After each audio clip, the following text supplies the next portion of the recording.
Mimi nashangaa, ukienda Zanzibar utaitishwa vitambulisho vyote unavyoviona, hata kama wewe ni Mtanganyika utaitishwa vitambulisho, lakini Mzanzibari akija huku haitishwi. Ana uwezo wa kumiliki shamba Tanzania bara, lakini hakienda kule, wewe ukienda kule haumiliki ardhi.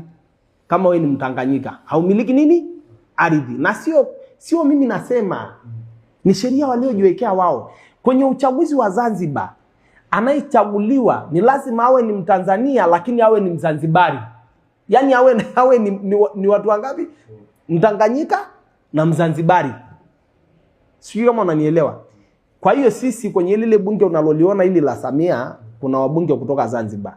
Lakini hakuna hata Mtanganyika mmoja aliyopo kwenye bunge la Zanzibar. Kwa sababu wana bunge lao linalojiita Baraza la Wawakilishi. Baraza la Wawakilishi. Hakuna rais anayeenda kugombea Zanzibar. Hakuna waziri anayeteuliwa kutoka hapa kwa waziri Zanzibar. Sijui kama unanielewa. Kwa hiyo sisi tunabaki na hii serikali ambayo inahudumia watu wote, ambayo ni ya mamvuli ya muungano, ambayo Wazanzibari wanakuja kuwa share, lakini sisi hatuwezi kuwa share kwenye serikali ya nini? Kwenye serikali ya Zanzibar. Kwa hiyo hii naye ni changamoto ambayo ipo. Lakini ukija kwenye swala la bandari, wamepeana bandari ya Tanganyika. Hakuna bandari ya Zanzibar iliyopeanwa bro. Kwa hiyo ukisema Samia yani ukisema haujumu Tanganyika ni uongo, unasema uongo mtakatifu.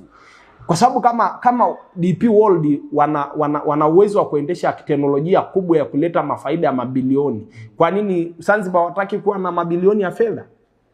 Kwa nini bandari zao hazijapeanwa? Kwa nini peanwa Tanganyika tu?